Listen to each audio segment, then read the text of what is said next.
तारीख थी 29 जून 2024। ये एक ऐसी तारीख थी जिसे कभी भुलाया नहीं जा सकता, क्योंकि इस दिन भारत ने साउथ अफ्रीका को T20 वर्ल्ड कप के फाइनल में हरा के एक इतिहास रचा था। और इस दिन हर भारतीय का सीना गर्व से चौड़ा हो गया था। इस दिन पूरा भारत खुशी के आंसू रोया था, और शायद कि कोई ऐसा होगा जिसने भारत की इस जीत को सेलिब्रेट नहीं किया होगा। और सेलिब्रेशन हो भी क्यों ना, जिस तरह से भारत पिछले कुछ सालों से क्रिकेट खेल रहा था, वो ये ट्रॉफी डिजर्व करते थे। इस वर्ल्ड कप में कई ऐसे रिकॉर्ड बने जो शायद कभी कोई दूसरी टीम तोड़ पाए। ये वही वर्ल्ड कप था जिसमें भारतीय टीम ने सभी टीमों से चुन चुन के बदले लिए थे। जिस तरह से 2023 के वर्ल्ड कप में भारत अपने सभी मैच जीतने के बाद फाइनल में हारा था, उसे देखकर हर भारतीय क्रिकेट फैंस का दिल टूट गया था। लेकिन इस वर्ल्ड कप में भारत ने ऑस्ट्रेलिया को हरा के वो बदला भी पूरा कर लिया। और 2022 में हुए T20 वर्ल्ड कप के सेमीफाइनल में इंग्लैंड के हाथों मिली 10 विकेट से हार का बदला भी उसने इंग्लैंड को हरा के पूरा कर लिया। अगर बात करें इस वर्ल्ड कप की, तो इंडिया और साउथ अफ्रीका दोनों ही टीमें अपने सभी मैचों को जीतकर फाइनल में पहुंची थीं। टीम इंडिया जहां सेमीफाइनल में इंग्लैंड को हरा के फाइनल में पहुंची थी, तो वहीं साउथ अफ्रीका की टीम ने अफगानिस्तान को सेमीफाइनल में बहुत ही आसानी से हरा के फाइनल में अपनी जगह बनाई थी। साउथ अफ्रीका के ऊपर बहुत सालों से चला आ रहा छोकर का धब्बा फाइनल में पहुंचने के बाद हटता नजर आ रहा था। तो वहीं भारतीय टीम भी अपने 11 रन के आईसीसी ट्रॉफी के सूखे को खत्म करने के इरादे से आई थी। 29 जून को वेस्ट इंडीज के बारबाडोस मैदान पर जब टीम इंडिया के कप्तान रोहित शर्मा और साउथ अफ्रीका के कप्तान मार्करम टॉस के लिए आते हैं, तो उनके दिमाग में बस यही चल रहा था कि आज टॉस जीत गए तो पहले बल्लेबाजी का फैसला लेंगे, क्योंकि बारबाडोस में बारिश की संभावना बहुत थी। हालांकि फाइनल के लिए रिजर्व डे भी रखा गया था।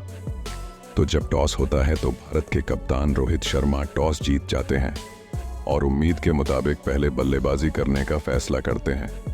भारतीय टीम अपने प्लेइंग 11 में कोई भी बदलाव नहीं करता है, और इसी तरह साउथ अफ्रीका भी सेम प्लेइंग 11 के साथ खेल रही थी। भारत के लिए ओपनिंग करने आते हैं रोहित शर्मा और विराट कोहली। रोहित शर्मा जिस तरह से पिछले 2 मैचों से बैटिंग करते आ रहे थे, उनको रोकना साउथ अफ्रीकी गेंदबाजों के लिए सबसे बड़ी चुनौती थी। दूसरी ओर विराट कोहली जिस तरह से इस पूरे वर्ल्ड कप में खेलते आ रहे थे, उसकी भरपाई आज करना चाहते थे, क्योंकि उनके बल्ले से इस पूरे वर्ल्ड कप में एक भी अर्धशतक नहीं आया था। मैच का पहला ओवर मार्को जेसन फेंकने आते हैं। विराट कोहली उनके पहले ही ओवर में 3 चौके जड़ के अपने इरादे साफ कर दिए थे। उनके इंटेंट को देखकर बिल्कुल नहीं लग रहा था कि विराट कोहली पूरे वर्ल्ड कप में खराब दौर से गुजरे हों। भारत ने जिस तरह से आज शुरुआत की थी, उससे साफ पता चल रहा था कि भारत फाइनल का दबाव लेकर नहीं खेल रहा है। शायद भारत ये सोचकर आज मैदान पर आई थी कि पावर प्ले में तेजी से रन बना लेंगे तो बड़े लक्ष्य तक पहुंचने में आसानी होगी।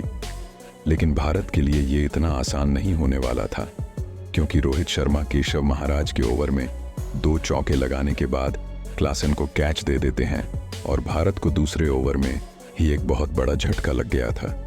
भारत अभी इस झटके से बाहर निकला भी नहीं था, तभी ऋषभ पंत भी आउट हो जाते हैं। इस तरह से भारत अपने 2 विकेट जल्दी जल्दी खो देता है।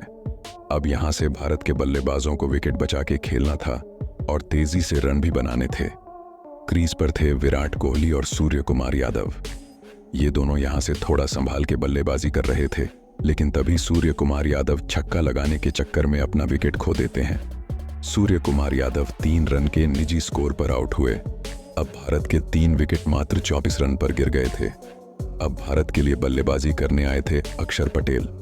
अक्षर पटेल को हार्दिक पांड्या और शिवम दुबे से पहले भेजने का ये फैसला किस हद तक सही होगा, ये तो आने वाले टाइम में पता चलेगा।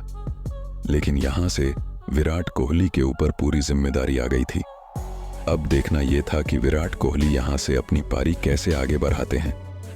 शुरू में ये दोनों बल्लेबाज थोड़ा आराम से खेले, लेकिन जैसे जैसे टाइम बीतता गया, अक्षर पटेल से अपने हाथ खोलने शुरू कर दिए और ताबड़तोड़ बल्लेबाजी करने लगे।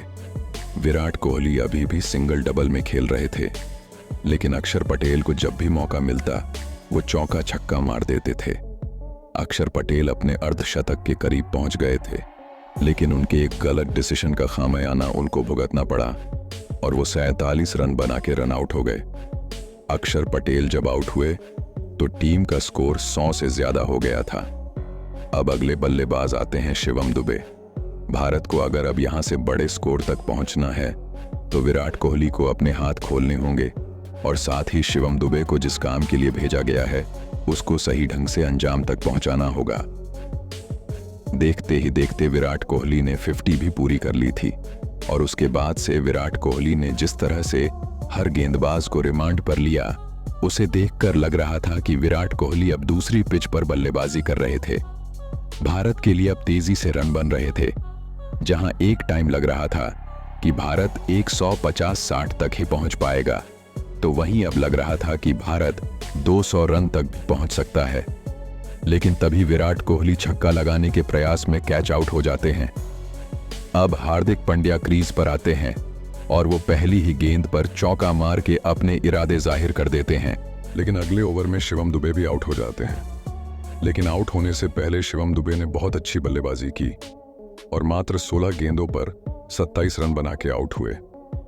इस तरह 20 ओवर खत्म होते होते भारत की टीम ने 7 विकेट के नुकसान पर 176 रन बना डाले और साउथ अफ्रीका के सामने 177 का टारगेट रखा।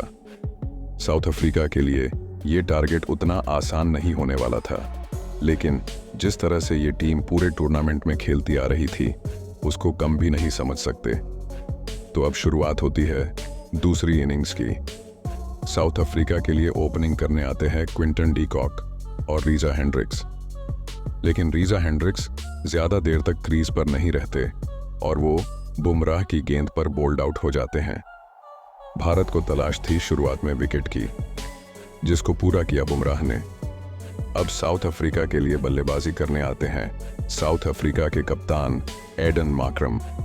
लेकिन वो भी ज्यादा देर तक भारत के गेंदबाजों का सामना नहीं कर पाते और अर्शदीप की गेंद पर विकेट कीपर ऋषभ पंत के हाथों में आसान सा कैच देकर चले जाते हैं। साउथ अफ्रीका ने अपने 2 विकेट जल्दी जल्दी खो दिए थे। अब उसको जरूरत थी एक बड़ी साझेदारी की।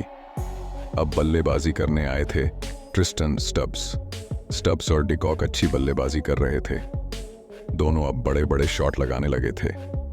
पिछले कुछ मैचों से भारत के स्पिनर अच्छा कर रहे थे, लेकिन स्टब्स के सामने भारतीय स्पिनर भी फीके पड़ रहे थे। ऐसे में भारत की हार का खतरा बढ़ता जा रहा था।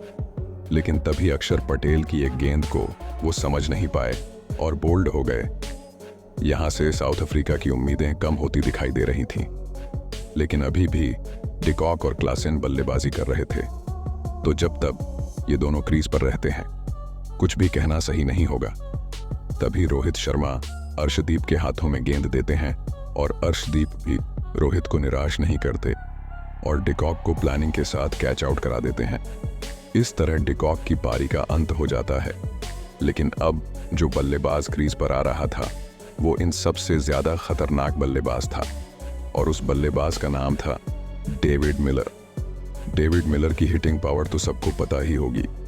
तो वहीं दूसरी तरफ क्लासेन भी अपने रंग में बल्लेबाजी कर रहे थे और खड़े खड़े गेंद को बाउंड्री से बाहर भेज रहे थे। भारत की हार तो तब पक्की हो गई जब क्लासेन ने अक्षर पटेल के एक ओवर में 24 रन ठोक डाले। अब साउथ अफ्रीका को जीत के लिए 30 गेंदों पर 30 रन बनाने थे। यहां से भारत की हार पक्की हो गई थी क्योंकि क्लासेन अभी भी क्रीज पर थे।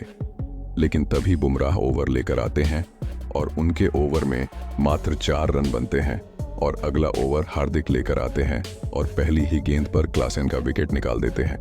उसके बाद अर्शदीप और बुमराह बहुत अच्छी गेंदबाजी करके मैच को भारत की तरफ मोड़ देते हैं। अब आखिरी ओवर में जीत के लिए चाहिए थे 16 रन। मिलर स्ट्राइक पर थे और गेंद हार्दिक के हाथों में थी। तभी पहली गेंद यॉर्कर डालने के चक्कर में फुल टॉस हो जाती है और मिलर छक्का मारने का प्रयास करते हैं और तभी बाउंड्री पर खड़े सूर्य कुमार यादव उनका बेहतरीन कैच लपक लेते हैं।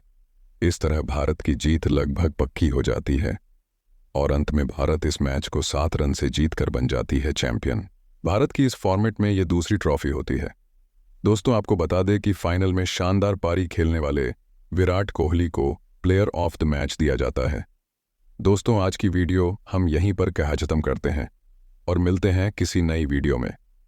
तो अगर आपको ये वीडियो पसंद आई हो तो वीडियो को एक लाइक कर देना और साथ ही कमेंट में अपनी राय ज़रूर देना।